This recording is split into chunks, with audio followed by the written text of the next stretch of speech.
Hello everyone, ये आज का टॉपिक लास्ट होगी ऑब्जेक्टिव के साथ इलेक्ट्रोस्टैट की, और इसके बाद स्टार्ट होगी आप लोगों के लिए ऑप्टिक्स का सेशन। और ऑप्टिक्स में सब्जेक्टिव टाइप और आपके बोर्ड के लिए ऑब्जेक्टिव टाइप। तो आज भी आपका बोर्ड लेवल ही सवाल है, बोर्ड से रिलेटेड बातें होगी, ऑब्जेक्टिव टाइप पे बातें होगी, जो बहुत ही इंपॉर्टेंट ही ऑब्जेक्टिव माना जा रहा है। ओके, तो देखेंगे इस ऑब्जेक्टिव को। सबसे पहले आप लोग,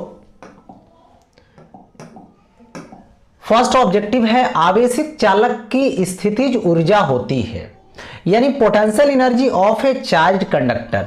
यानी कोई कंडक्टर है जिसको चार्ज किया गया है, तो उसकी जो एनर्जी है वो एनर्जी क्या है, यानी उसमें जो स्टोर्ड एनर्जी है उसकी फॉर्मूला बतलानी है। तो किसी भी है ना, किसी भी कंडक्टर को, किसी भी चालक को स्थितिज ऊर्जा की बात करें तो उसकी होती है U is equal to half C V square. ठीक है, ये या नहीं तो U is equal to half Q square by C, ये होता है फॉर्मूला। तो अब देखना है इन चारों ऑप्शन में, पहली वाली, दूसरी वाली, तीसरी वाली और चौथी वाली में, कि ये चारों ये रिलेशन जो शो कर रहा है वो कैपेसिटी यानी धारिता और वोल्टेज के टर्म में है। तो कैपेसिटी और वोल्टेज के टर्म वाले ही आंसर आएंगे, जो क्या आएगा, हाफ सी वी स्क्वायर। यानी half C V square option second है, यानी बी नंबर में है। यानी किसी भी चालक को आवेशित किया जाएगा तो उसकी जो स्थितिज ऊर्जा होगी वो स्थितिज ऊर्जा कितना होगी, हाफ सी वी स्क्वायर होगा। ये हो गया। अब आगे बढ़ते हैं नेक्स्ट। देखिए, आर त्रिज्या की पृथ्वी की विद्युत धारिता होती है, यानी electric capacitance of earth of radius R is, यानी पृथ्वी की त्रिज्या आर मान लो, ये मैंने मान लिया आर है, इसकी त्रिज्या आर है और इसी की धारिता बतलानी है। तो कोई भी आइसोलेटेड बॉडी रहेगा और वो स्फेरिकल रहेगा, ठीक है, तो उसकी धारिता की फॉर्मूला होती है 4 पाई एप्सिलॉन नॉट आर, ये होता है। तो अब मैं यहां पर बात करूं 4 पाई एप्सिलॉन नॉट आर, तो 4 पाई एप्सिलॉन नॉट आर कौन सा है, देखिए बी नंबर, इसका भी क्या आ जाएगा, सेकेंड ऑप्शन आ जाएगा। नेक्स्ट, अब आगे बढ़ते हैं। नेक्स्ट सवाल आपका आता है यहां पे, ठीक है, समांतर प्लेट संधारित्र की धारिता के लिए कौन सत्य है, यानी थर्ड नंबर यहां पे सवाल है। ठीक है, समांतर प्लेट संधारित्र की धारिता के लिए कौन सा सत्य है।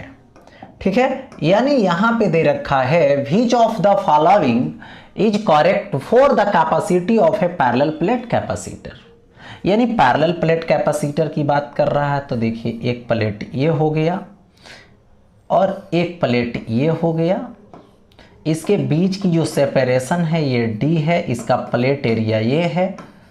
तो यहां पर C इज इक्वल टू होता है epsilon naught A by D, यानी C is equal to epsilon naught A by D formula होता है।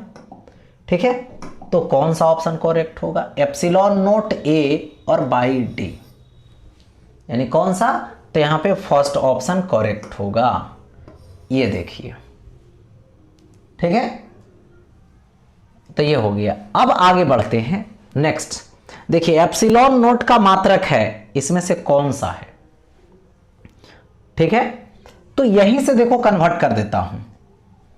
यहां पर क्या है, कैपेसिटी है, धारिता, तो फैराड होगा, एप्सिलॉन नोट रहने दो, एरिया का मीटर स्क्वायर, नीचे मीटर, तो 1 मीटर से 1 मीटर कट जाएगा, तो epsilon naught is equal to farad per metre, यानी फैराड पर मीटर हो गया।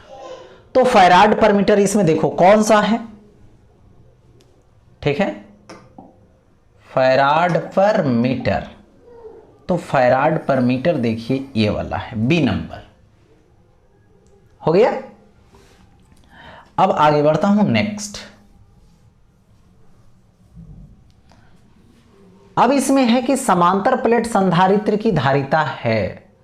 अब देखो capacitance of parallel plate capacitor is, ये भी सवाल लगभग सेम है, बस फर्क ये है कि इसमें देखो एप्सिलॉन नोट ए और डी, एप्सिलॉन नोट ए और डी है, लेकिन इसमें एक चीज और आ गया, रिलेटिव परमिटिविटी, यानी जो मीडियम है, मीडियम की रिलेटिव परमिटिविटी आ जाता है, यानी डाइलेक्ट्रिक कांस्टेंट आ जाता है। ठीक है, तो इसके लिए यदि हम बात करें, यदि पैरेलल प्लेट कैपेसिटर लें, देखो पैरेलल प्लेट कैपेसिटर मैंने लिया, देखिए यहां से पैरेलल प्लेट लिया, प्लेट एरिया ये है और यहां पे डिस्टेंस डी है, और इसके बाद यहां पर एक मीडियम डाल दो, इसका डाइलेक्ट्रिक कांस्टेंट कितना है, रिलेटिव परमिटिविटी, सापेक्षिक विद्युतशीलता एप्सिलॉन आर है, तो C is equal to epsilon naught epsilon R A और बाई डी होगा ऐसा। तो कौन सा ऑप्शन मैच किया, देखो epsilon naught epsilon R A by D, epsilon naught epsilon R A by D, यानी पहली वाली ऑप्शन मैच कर गया, ये हो गया। अब देखो आगे नेक्स्ट, अब है 6 नंबर में, 1 फैराड बराबर होगा, यानी 1 farad is equal to, 1 farad किसके बराबर होगा बताएंगे आप लोग कमेंट करके, कौन सा होगा ऑप्शन। देखो तो यहां पे सबसे पहले फैराड क्या है, धारिता की मात्रक है, कैपेसिटी की मात्रक है, तो पहले उसके बारे में जान लें कि उसका फॉर्मूला क्या होता है, उसके हिसाब से तुरंत सवाल बन जाएगा। ओके, तो देखो यहां पे capacity C is equal to होता है, देखो Q बाई V होता है।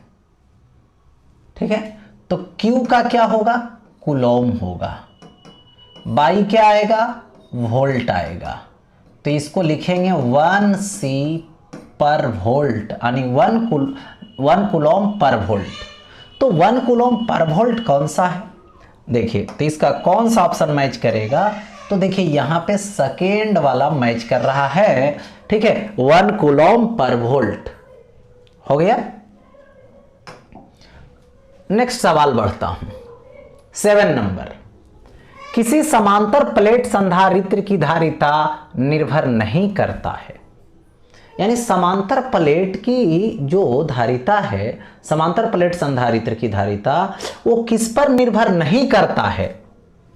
ओके, यानी the capacitance of A parallel plate capacitor does not depend on, तो देखिए इसको रट्टा लगाने से फायदा नहीं होगी, वो भूल जाइएगा। होगा क्या, यहां पे सबसे पहले इसका बेसिक कंसेप्ट समझे, ये पैरेलल प्लेट कैपेसिटर है, पैरेलल प्लेट कैपेसिटर की धारिता का फॉर्मूला पहले देख लें कि यदि हम लोग किसी समांतर प्लेट लें और उसकी धारिता निकालें संधारित्र की, तो कौन से फॉर्मूला यूज करते हैं, कौन कौन चीज वहां पे आता है, और वो वैल्यू यदि चेंज होगा तो उसकी कैपेसिटी चेंज हो जाएगी, उसकी धारिता चेंज हो जाएगी, तो उन चीज को समझनी है। देखो तो एक पैरेलल प्लेट कैपेसिटर मैंने लिया ऐसे, यहां पे पैरेलल प्लेट कैपेसिटर, इसके बीच की दूरी तो d है, प्लेट का एरिया a है, मीडियम एक लाया एप्सिलॉन आर है, और C बराबर epsilon naught epsilon R A by D. चलिए अब स्टार्ट करते हैं ऑप्शन चूज करने के लिए। देखिए फर्स्ट है ए नंबर में, प्लेट के क्षेत्रफल पर, यानी एरिया ऑफ द प्लेट, क्या सही है ये, हाँ सही है, क्योंकि एरिया आ रहा है, एरिया को चेंज करोगे तो प्लेट क्या होगा, समांतर पट संधारित्र, समांतर प्लेट संधारित्र की धारिता बदल जाएगी। कहना है बढ़ाओगे तो बढ़ जाएंगे, घटाओगे तो घट जाएंगे, यानी इस पे डिपेंड है, यानी ये करेक्ट है, इसको बदल मतलब रॉन्ग नहीं कर सकते हो, इस पे डिपेंड है, तो डिपेंड है तो लगा दो करेक्ट, मतलब यहां पे ए बात सही है। चलिए लेकिन आपको चूज क्या करना है, जो बात सही नहीं है। चलिए 2 नंबर में आइए, प्लेट के धातु पर, ठीक है, प्लेट के धातु पर, यानी मेटल ऑफ द प्लेट्स, ये कॉपर का हो या तो जो है से क्या बोल सकते हो एल्युमिनियम का हो या तो आयरन का हो, उससे इसको कोई मतलब है। देखो तो क्या है, ये एप्सिलॉन नोट है और ये क्या है एप्सिलॉन आर, बीच की माध्यम है, एरिया है डी है। मेटल प्लेट किस नेचर का है उससे हमको क्या मतलब, उससे मतलब नहीं रखता है, यानी ये गलत बात बोल रहा है। अब देखो आगे, तो यहां पर अवर क्या है, प्लेट के बीच के माध्यम पर, सी नंबर में मीडियम बिटवीन द प्लेट्स, क्या मीडियम बिटवीन द प्लेट्स, देखो एप्सिलॉन आर है, क्या इस पर है, हाँ एप्सिलॉन आर है। इसको बदल दोगे तो बदल जाएगी, बढ़ जाएगा तो बढ़ जाएगा, घट जाएगा तो घट जाएगा। चलिए ये सही बात है। अब डी नंबर पे आ जाइए, क्या है, प्लेटों की बीच की दूरी पर, यानी distance between the plates, correct है, डी है। बढ़ेगा तो घटेगा, घटेगा तो बढ़ेगा, डी को बढ़ाओ ये घटेगा, डी को घटाओ ये बढ़ेगा, घटाने पे बढ़ता है, बढ़ाने पे घटता है, यानी ये सही बात है, इस पर तो निर्भर है। यानी ऑप्शन कौन सा मैच किया, पूछ रहा था नहीं करता तो किस पर नहीं किया, बी नंबर ऑप्शन।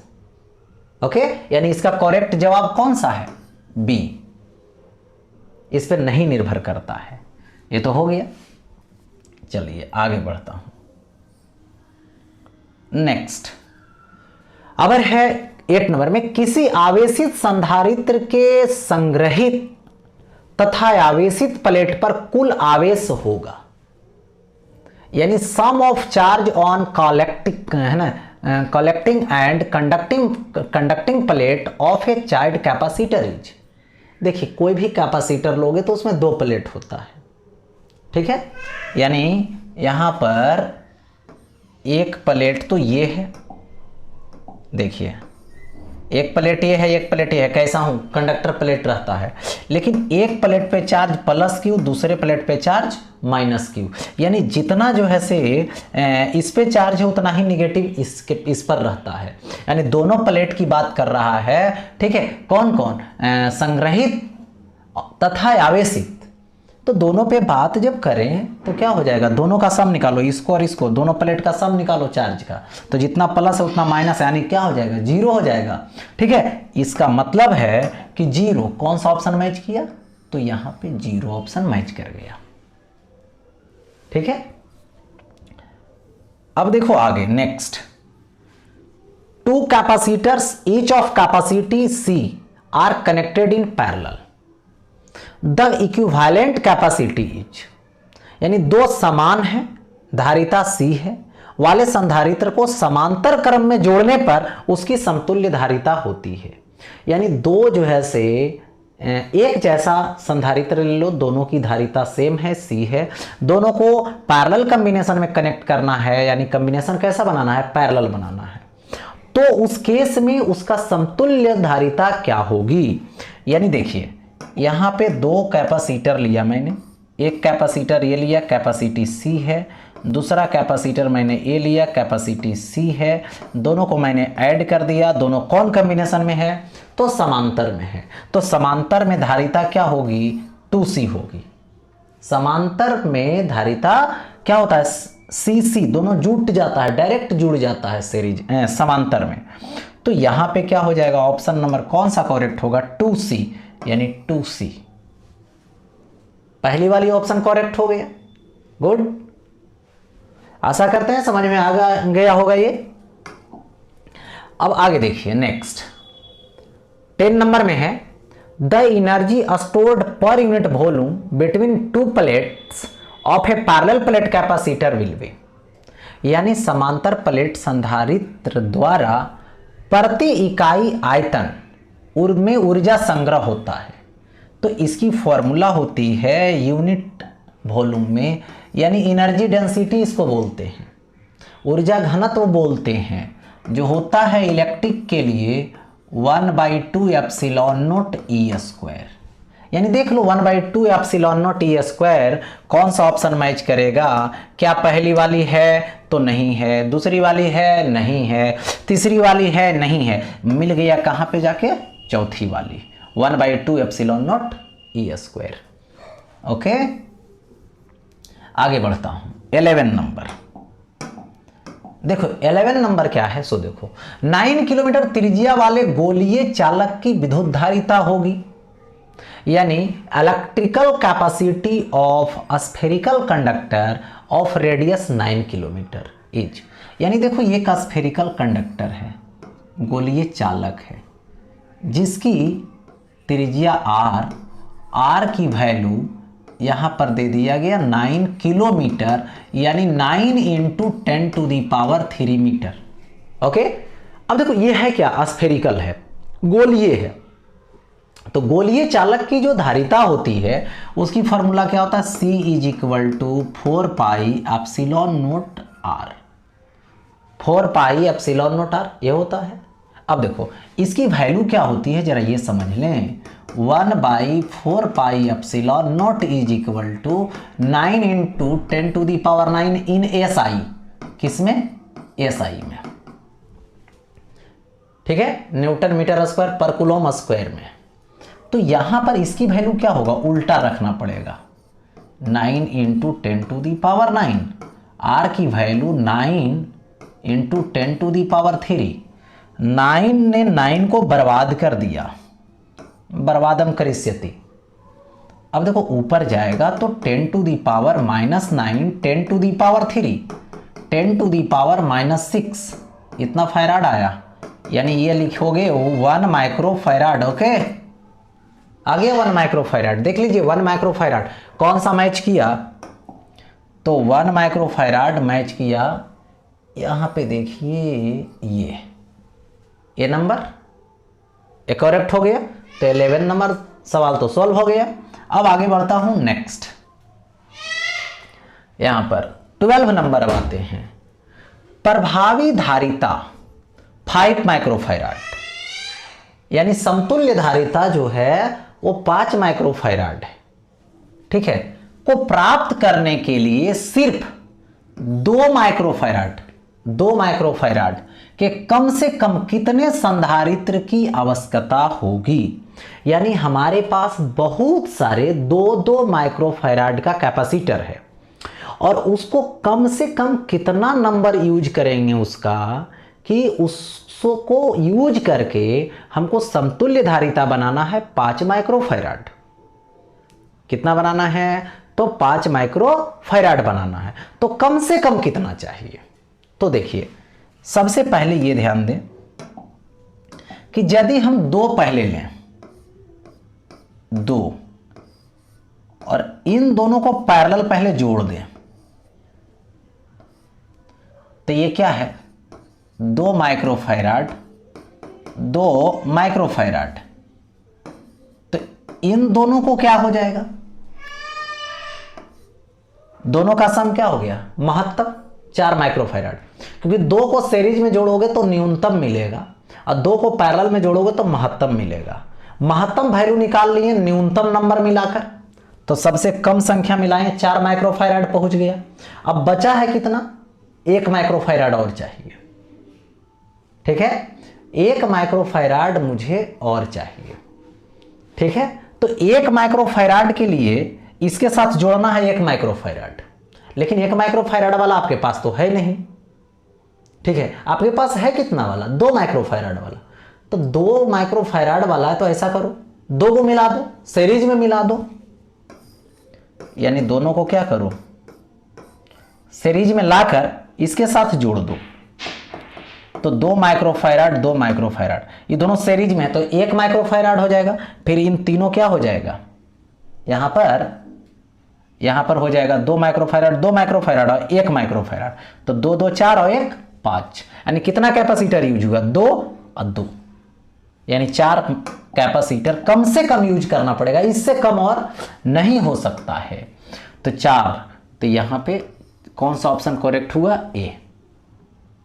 समझ में आ गया। अब देखो आगे नेक्स्ट, आगे बढ़ता हूं। 64 समरूप बूंदे हैं जिनमें प्रत्येक की धारिता 5 माइक्रोफैराड है, मिलकर एक बड़ा बूंद बनाते हैं, बड़े बूंद की धारिता क्या होगी, यानी 64 identical drops each of capacity 5 microfarad combined to form a big drop. What is the capacity of big drop, big drop की कैपेसिटी निकालनी है। देखिए इसके लिए यहाँ पे सिंपल लॉजिक है कि देखिए हमारे पास 64 बूंद हैं, छोटा छोटा ड्रॉप है, ठीक है, और उसको मिला करके एक बड़ा सा ड्रॉप बना दिया गया मिला करके। तो प्रत्येक छोटे छोटे की धारिता 5 माइक्रोफैराड है, तो जब बड़ा बन जाएगा तो उसकी धारिता क्या होगी ये हमें निकालनी है, ठीक है। तो इसके लिए समझें बेसिक कंसेप्ट, बहुत बार पूछ चुका है, 3 बार पूछ चुका है, 2013, 15, 16, ठीक है। तो देखिए इसके लिए कुछ खास कंसेप्ट है, उस कंसेप्ट को पहले समझ लें और तब फिर जवाब मिल जाएगा। देखिए तो सवाल यहां पर यह खड़ा होता है कि देखो 1 है, 2 है, 3 है, ऐसे ऐसे कितना है, मान लो n है, n है मान लिया। अब देखो इसकी धारिता c है और इसकी जो रेडियस है सपोज कर लो ये छोटा है तो रेडियस स्मॉल r है, तो किसी एक की जो धारिता होगी वो 4 पाई एप्सिलॉन नॉट r होगी, यही होगा ना, 4 पाई एप्सिलॉन नॉट r होगा। चलिए एक का ऐसा ऐसा n है और मिलकर के ये बड़ा सा बना दिया, तो बड़ा सा बनाया तो इसकी रेडियस तो भी बड़ा हो जाएगी, रेडियस r हो गया। यदि रेडियस मिल जाएगा तो अपने आप इसका कैपेसिटी c डैश देंगे और 4 पाई एप्सिलॉन नॉट r लगा देंगे। लेकिन इसके लिए क्या चाहिए, रेडियस r चाहिए। देखिए तो होता क्या है, आयतन कभी बदलता नहीं है इसमें, मिलाने वाले में छोटा छोटा को मिला के बड़ा बना दिए तो बड़ा का जितना आयतन होगा वो टोटल वाले आयतन का, टोटल वाले वॉल्यूम का इक्वल होगा, ठीक है। तो सब तो है स्फेयर, सब है गोलाकार। तो देखिए पहले का आयतन कितना होगा, तो एक का आयतन 4/3 पाई r क्यूब है कितना, n, एक का निकाल के n से गुना कर दीजिए, पहले वाला आयतन होगा और क्या होगा, बाद वाला के बराबर होगा, तो बाद वाला आयतन कितना होगा, 4/3 पाई r क्यूब। 4/3 पाई कैंसिल हो जाएगा, इधर क्यूब तो इधर क्यूब रूट में आएगा, तो capital R is equal to n पे पावर 1/3 इंटू स्मॉल r हो जाएगा। ये तो रेडियस मिला, लेकिन अब मुझे c डैश चाहिए, तो देखिए c dash is equal to 4 pi epsilon naught, और ये क्या है, कैपिटल R है, तो कैपिटल R जब दे दिया गया तो कैपिटल R की वैल्यू देखिए n to the power 1/3 into small r हो जाएगा। देखो तो यहां से ऐसा करो, n पे पावर 1/3 और into 4 pi epsilon note r, ये क्या है देखिए तो c है, तो c dash is equal to n to the power 1/3 into c। ये क्या है, बड़ा सा बूंद का, ये क्या है, प्रत्येक छोटा बूंद का।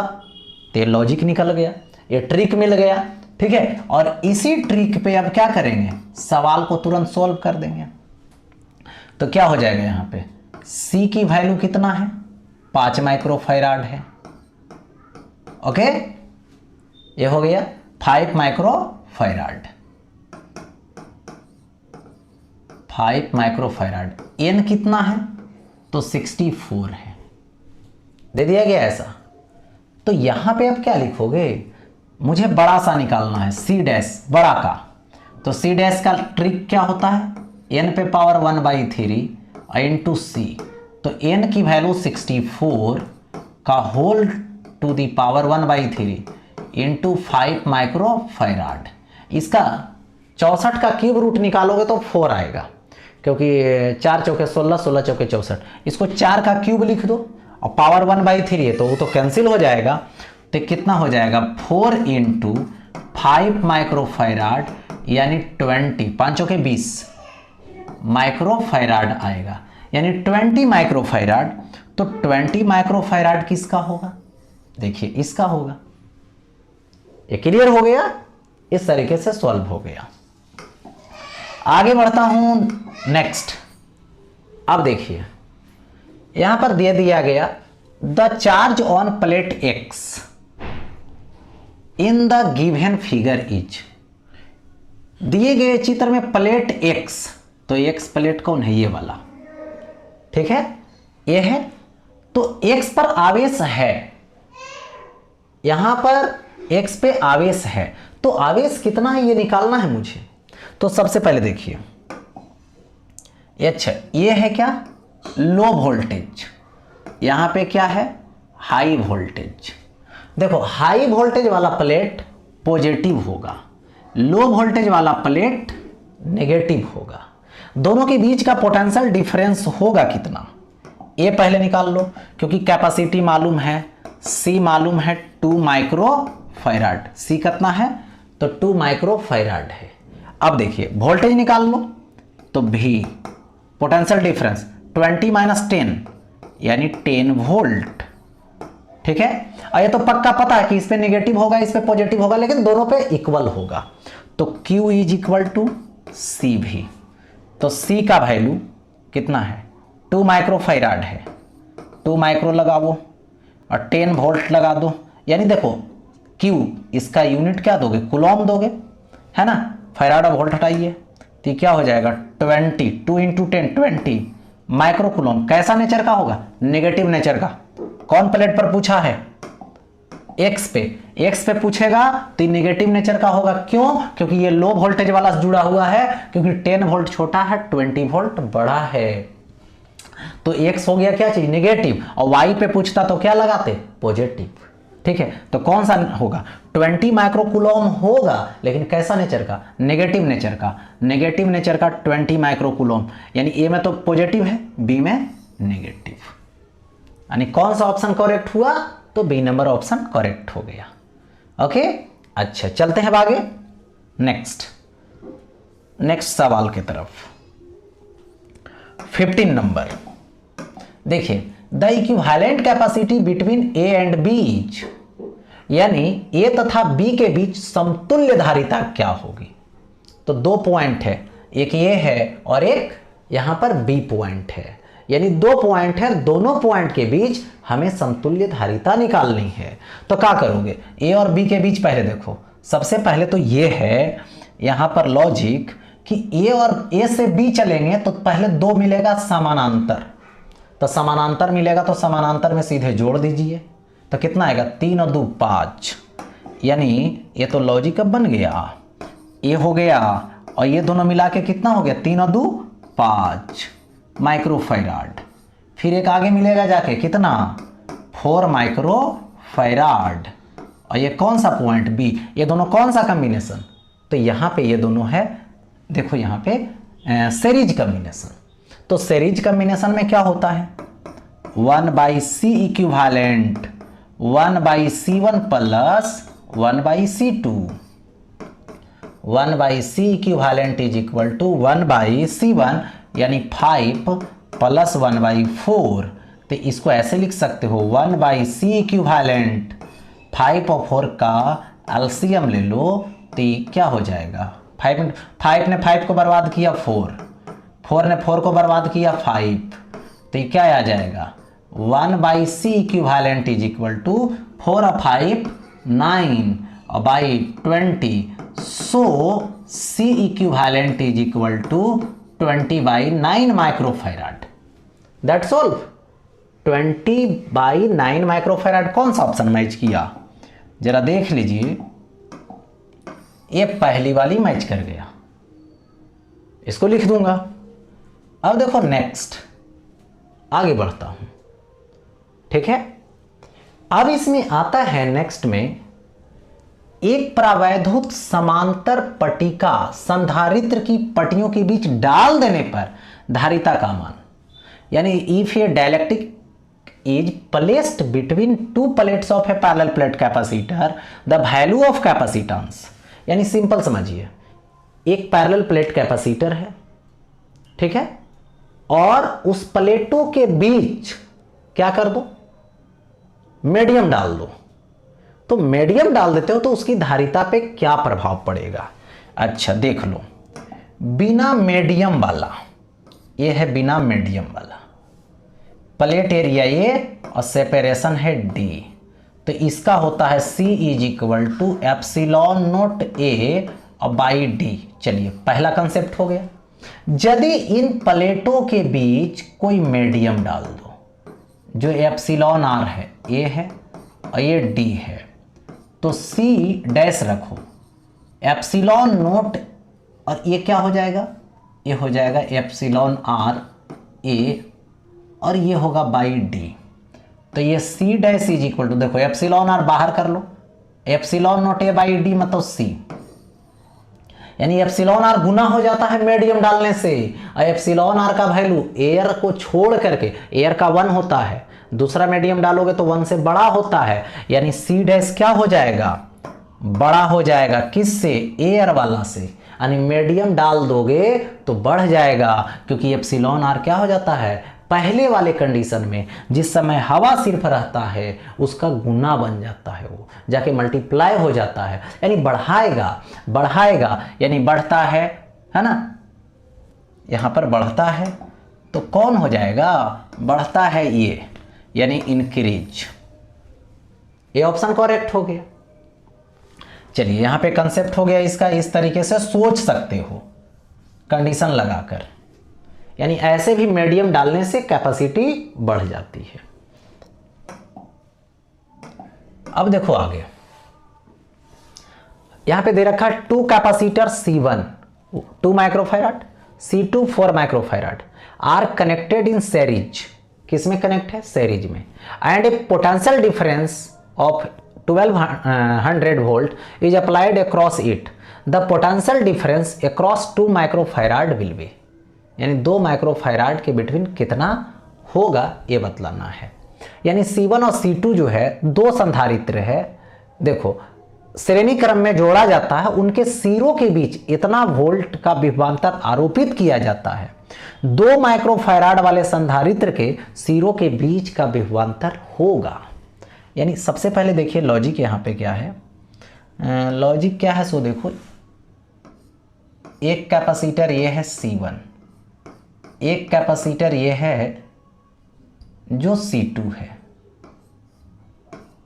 अब देखो यहां से एक सेल अटैच कर दो जिसका वोल्टेज V है, ओके, दोनों सीरीज में हो गए, ये दे दिया गया, दोनों का इक्विवेलेंट, दोनों पर आप देखिए यहां पे रूल है कि दोनों पे जो चार्ज जाएगा वो इक्वल जाएगा, इस पे पॉजिटिव इस पे नेगेटिव, इस पे पॉजिटिव इस पे नेगेटिव, सीरीज में है इसलिए, ठीक है।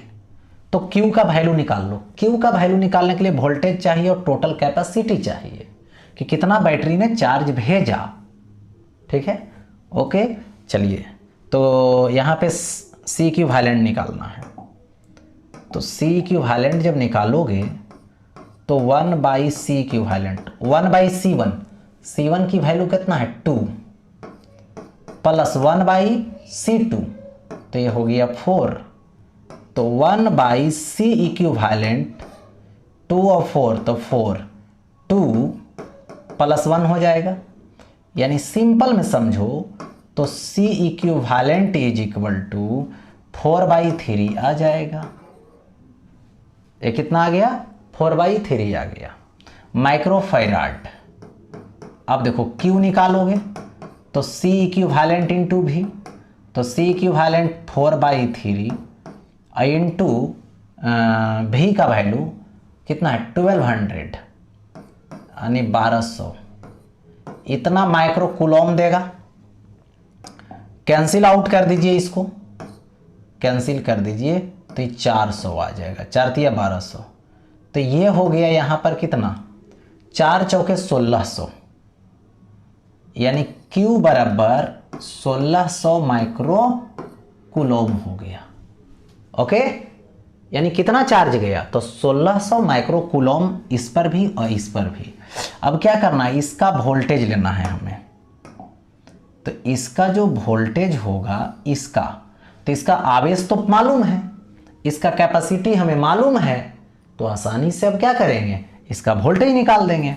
देखो तो किसका वोल्टेज किसका पूछ रहा है, 1 मिनट रुक जाओ, 2 माइक्रोफैराड वाले, तो 2 माइक्रोफैराड वाले ये नहीं है, ये है, ये C1 वाले हैं। चलिए तो C1 वाले का निकालना है, तो चार्ज जब मालूम है 1600 माइक्रो कूलॉम और इसके एक्रॉस निकालना है, तो ऐसा कर दो, वोल्टेज इसका V1 होगा और जो चार्ज बाई क्या होगा Q/C1 होगा, ठीक है, Q/C1, तो Q का वैल्यू 1600 बाई C1 का वैल्यू 2, माइक्रो माइक्रो कट ही जाएगा, तो कितना आएगा 800 वोल्ट आएगा।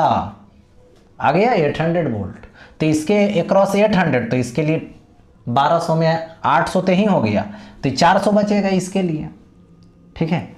अब देखो तो यहाँ पर कितना लिखोगे, 800 वोल्ट है, तो यहाँ पर 800 C में मैच किया, यानी 2 माइक्रोफैराड वाले के सिरों के बीच जो विभवांतर होगी वो होगा 800 वोल्ट। नेक्स्ट, जल्द बताइएगा आप लोग जरा, 1 इलेक्ट्रॉन वोल्ट तुल्य है 1 joule, 1.6 into 10⁻⁻19 joule, 1.6 into 10⁻⁻13 joule, ठीक है, या इनमें से कोई नहीं, नन ऑफ दिज, तो कौन सा होगा। तो देखिए 1 इलेक्ट्रॉन वोल्ट है, 1 इलेक्ट्रॉन वोल्ट, इलेक्ट्रॉन का मतलब होता है 1.6 इंटू 10⁻⁻19 कूलम, यही होता है।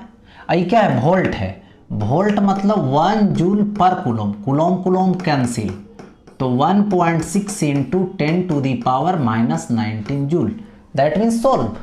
अब देखो कौन सा ऑप्शन मैच कर रहा है, तो यहां पर मैच कर गया 1.6 इंटू 10⁻⁻19 जूल मैच कर गया, ओके। हाँ, अब देखो आगे बढ़ता हूं नेक्स्ट। अब यहां पर नेक्स्ट सवाल है, 3 संधारित्र जिनमें प्रत्येक की धारिता 9 माइक्रोफैराड है, श्रेणी क्रम में जोड़े गए हैं, परिणामी धारिता का मान होगा। 3 condenser each of capacity 9 microfarad are connected in series, then their equivalent capacity will be, तो उसकी इक्विवेलेंट कैपेसिटी क्या होगी। सवाल ऐसा है कि सबसे पहले देखिए, न्यूमेरिकल टाइप वाले को क्या किया जाता है कि आप सबसे पहले इसका डायग्राम बना ले। कौन सा कंसेप्ट लगेगा खुद ब खुद समझ में आ जाएगा जब डायग्राम आप बना लेंगे। चलिए, 3 संधारित्र है, धारिता कितना है 9 माइक्रोफैराड है प्रत्येक की, तो सपोज कर लो, यहां पे सॉल्व करता हूं। देखिए C की वैल्यू कितना है, 9 माइक्रोफैराड हो गया, ठीक है। अब देखिए तीनों क्या है, श्रेणी क्रम में है, एक है C, एक है C, एक है C, तीनों श्रेणी क्रम में हो गया, दे दिया गया। अब क्या करना है, यहां पे C की वैल्यू 9 माइक्रोफैराड है, लेकिन आपको करना क्या है, इक्विवेलेंट निकालना है श्रेणी क्रम में, तो 1/C इक्विवेलेंट, तो 1/C1 plus 1/C1 plus 1/C 1/C1 plus 1/C2 plus 1/C3, तो ये क्या होगा 3/C, तो C equivalent is equal to C/3, C का वैल्यू 9 माइक्रोफैराड बाई 3, यानी 3 माइक्रोफैराड आ जाएगा, that means solve 3 microfarad. 3 microfarad कौन सा ऑप्शन मैच कर रहा है, तो 3 माइक्रोफैराड, ये देखिए ऑप्शन मैच कर रहा है, ठीक है। तो ये हो गया सवाल। नेक्स्ट, अब आगे बढ़ता हूं। देखिए 8 माइक्रोफैराड तथा 4 माइक्रोफैराड के 2 संधारित्र श्रेणीबद्ध है, यानी श्रेणी क्रम में है, यानी लगातार जोड़ दिया गया है। इनके चरम सिरों पर इतना वोल्ट का विभवांतर आरोपित किया जाता है। 8 माइक्रोफैराड वाले संधारित्र पर विभवांतर है, यानी 2 condenser of 8 microfarad and 4 microfarad are connected in series. The potential difference across them is 200 volt. The potential difference across 8 microfarad is, यानी देखिए यहां पर सवाल है कि आपके पास 2 कैपेसिटर है, एक कैपेसिटर है C1 जो 4 माइक्रोफैराड का है, दूसरा 8 माइक्रो और 4 माइक्रो का, और दोनों को सीरीज में जोड़ना है।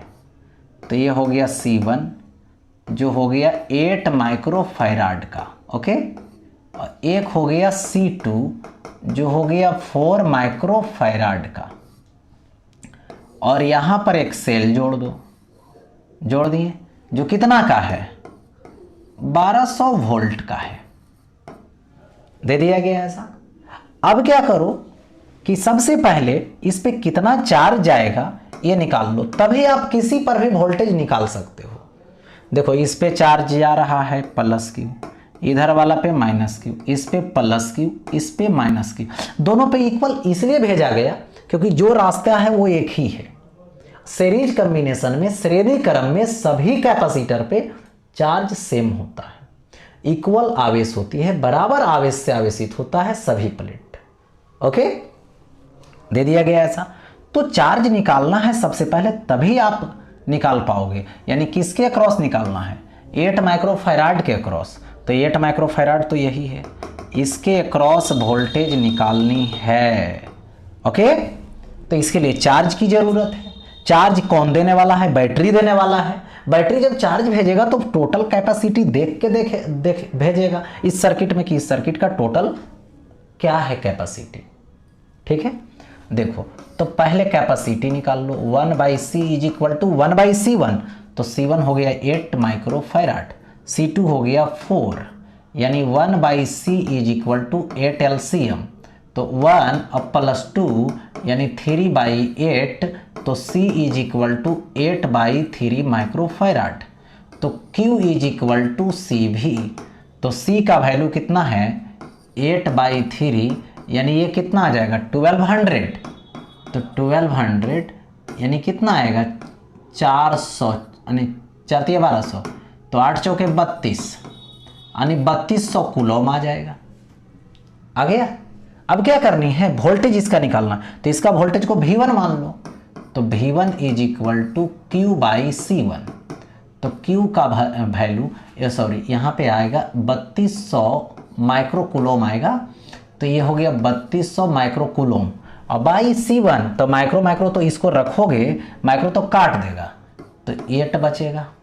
ठीक है, तो 8 से डिवाइड करो, 8 चौके 32, यानी 400 वोल्ट आ गया। तो इसके लिए क्या है? 400 वोल्ट, तो इसके लिए होगा 800 वोल्ट। ठीक है, तो यहां पर देखिए सिंपल कितना आया? 400 वोल्ट। 400 वोल्ट कहां मैच कर रहा है? देखिए ए नंबर। तो यही देखना है कि बैटरी से जब वोल्टेज जब चार्ज जाएगा तो चार्ज निकालने के लिए इस सर्किट की कैपेसिटी चाहिए, इक्विवेलेंट निकालिए। तो चार्ज मिल गया, फिर चार्ज मिल गया तो अपना वोल्टेज निकाल दो, फिर हो गया ऐसा। तो ये दे दिया गया यहाँ पे स्टोरी। अब देखो आगे बढ़ता हूं, तो आगे यहाँ पे ये 21 नंबर 20 तो ये हुआ।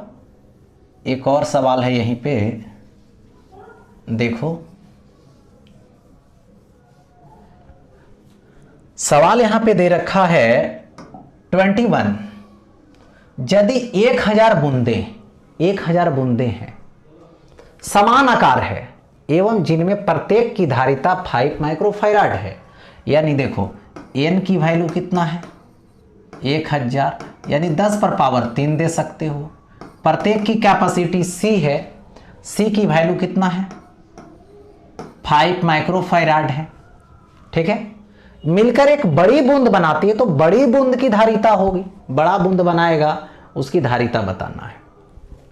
If 1000 identical droplets each having capacity 5 microfarad combine to form a big drop, then capacity big drop is। तो कैपेसिटी बिग ड्रॉप की निकालनी है। देखो तो बिग ड्रॉप की कैपेसिटी C डैश का फॉर्मूला होता है n⁻⁴ और इंटू C होता है। तो देखो n का वैल्यू 10⁻³ का होल पर पावर 1/3 और A आ जाएगा 5 माइक्रोफैराड। तो A आ जाएगा C डैश, तो इसकी वैल्यू कितना आएगा? 10 आ जाएगा, 10 × 5 माइक्रोफैराड, तो ये हो जाएगा 50 माइक्रोफैराड। That's all. तो 50 माइक्रोफैराड कौन सा होगा? तो यहाँ पे ये होगा। ओके, यानी ये ऑप्शन मैच कर गया। तो इस तरीके से ये सवाल थे और ये सवाल आज सोल्व हुई। और आज के सेशन के साथ इलेक्ट्रोस्टैट में जितने ऑब्जेक्टिव इंपॉर्टेंट टाइप थे वो मैंने करवा दिया। इलेक्ट्रोस्टैट में जितने सब्जेक्टिव टाइप इंपॉर्टेंट थे, डिफिनीशन टाइप जो थे, लॉन्ग आंसर टाइप जो थे, सभी को मैंने करवा दिया। अब इसके बाद लेकर आएंगे आपके लिए वेरी वेरी इंपॉर्टेंट टॉपिक जो है ऑप्टिक्स। उसमें सब्जेक्टिव टाइप और ऑब्जेक्टिव टाइप सभी क्लियर करवा दिया जाएगा। जब तक इलेक्ट्रोस्टैट को रिपीट कर लें, अच्छे तरीके से समझ लें, अच्छे तरीके से सवाल और आंसर इसका जवाब तैयार कर लें, दैट्स ऑल।